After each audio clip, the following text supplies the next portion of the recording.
with late game execution. No, ain't no party like a Diddy party, so. Yeah, that's what's up. Yeah. Yes, sir. We need more. I mean, we hear this every year. As great as LeBron is, and I love him, but I'm tired of every year we need more, we need more, we need more. What? We need more. I mean, we hear this every year. As great as LeBron is, and I love him, but I'm tired of every year we need more, we need more, we need more. What? Okay. So Chris Broussard, Beijing waffle, as basketball fans used to call him.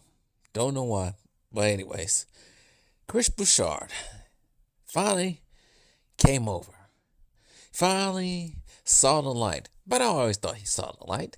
But I always thought he was just playing the role, saving face. Because as you all know, when you speak about the false king in the wrong way, he tends to, Thanos snap you out of his realm, out of his circle. But Chris Broussard is always trying to cat for LeBron. Talk about LeBron is number 2 behind Jordan, which we all know on this channel is not to be true. Some of you guys don't even consider him to be top 20. But Chris Broussard finally said what we all been saying when it comes to LeBron always asking help. And now he's got Anthony Davis doing it too. It's bleeding down. But Chris Broussard had this to say. We need more. I mean, we hear this every year. As great as LeBron is, and I love him, but I'm tired of every year we need more, we need more, we need more. Not many stars got Anthony Davis playing next to him. I mean, who's Jokic got next to him? If they're drawing dead, it's because of all of them. It's not just because of Austin Reeves is good. I mean, they got some other good players. And, I mean, look at Russell Westbrook. He's playing, they love him in Denver, what he's giving them. He played well with the Clippers. He's played well everywhere. I'm just saying, LeBron is too good to always be like, give me more, give me more, give me more. That's all I'm saying. I think he just sells himself short with that. The West is bunched up. And I agree, I don't think they're going to win the West, but look at who SGA has. I mean, there are a bunch of young guys that are playing really well. He's making it happen. He probably won't have another all-star on that team. Well, that's because they're going to have 2. Jokic is by himself as far as being a star. I don't hear them talking about give me more, give me more. Okay. That's all I'm saying. LeBron's too good for that. He's freaking awesome, and it's always AD. I'm just saying, like, it's every single year. Death taxes and LeBron asking for more help. I mean, that's really what it is now. Is he wrong? Is he wrong? Nikola Jokic. He has no other superstar on this team. He has a Jamal Murray who's on and off, hot and cold.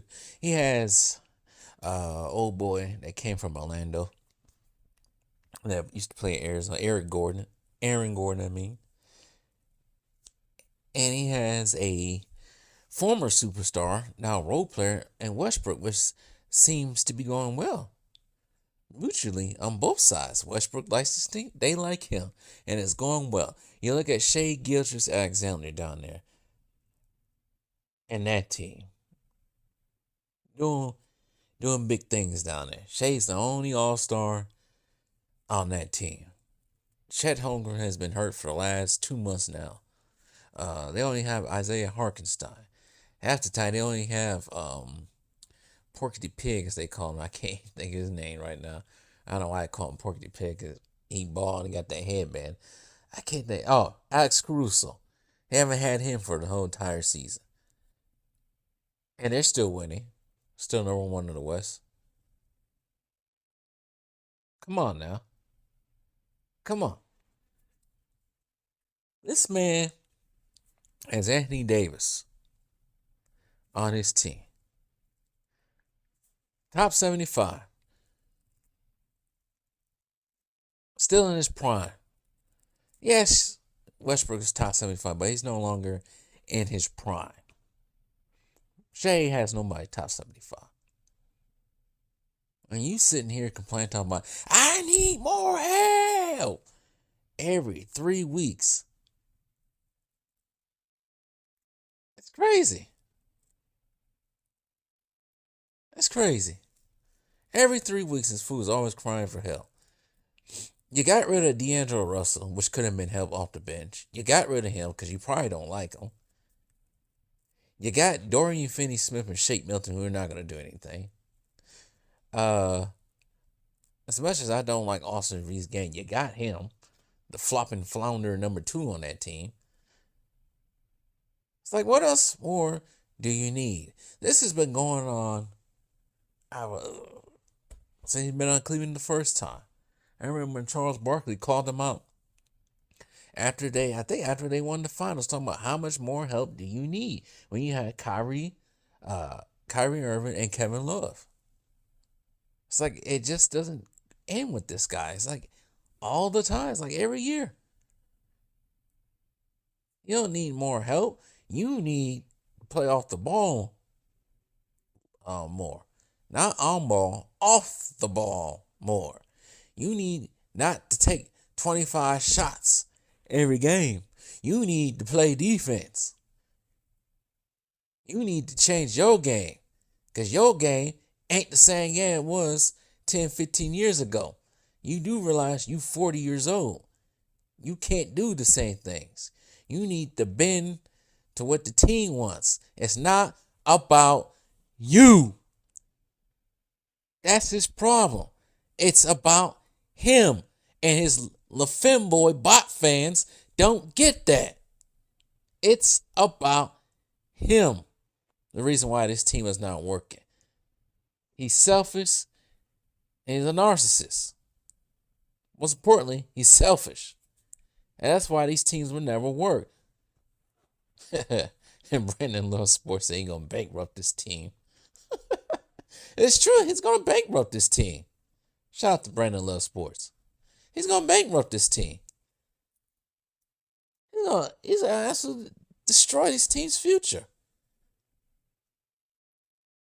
He is at number one.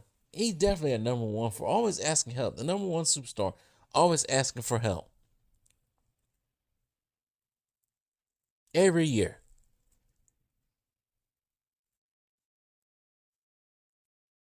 But he's part of the problem. Because you got to play in the system. And as long as the system is the number one system and it's the intricate offense, as JJ Redick calls it, for this team, they forever going to be losing. And Chris Broussard was right. He don't see them coming out of the West. They not coming out of the West.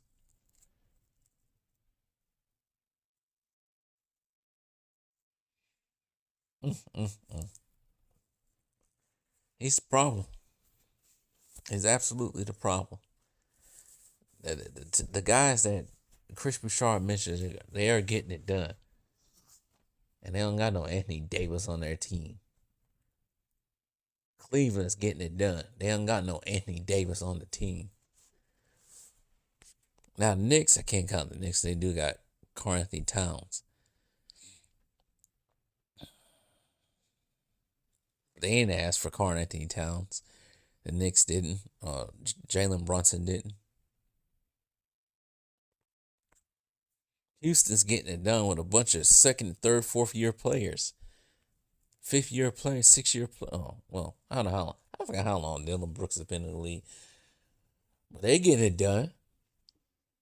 Partially because the coaching for the Houston Rockets is A+. Ime Udoka, but they still getting it done. They ain't got no superstars on that team. They got a bunch of young folk on that team.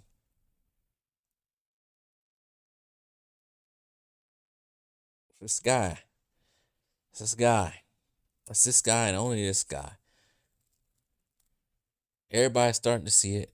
Rob Parker on his radio show, talked about this with his I forgot what the guy's name is that he's Rob Parker's on there with now, but he's the resident LeBron Lestan. He's saying the same thing. He's getting tired of hearing that. Lestan, finally admit. I'm getting tired of hearing that. I do, and let's get to that. This is the annual cry from LeBron. This is the annual, we're kind of muddling along. We're not dominating, and this is the annual thing. I thought it was the coach's fault. Darvin Ham. Oh, no? right. No, well, not this is the annual Frank Vogel. Oh, yeah. Darvin Ham. That's what I'm saying. Now, right. JJ, we're just, it ain't working.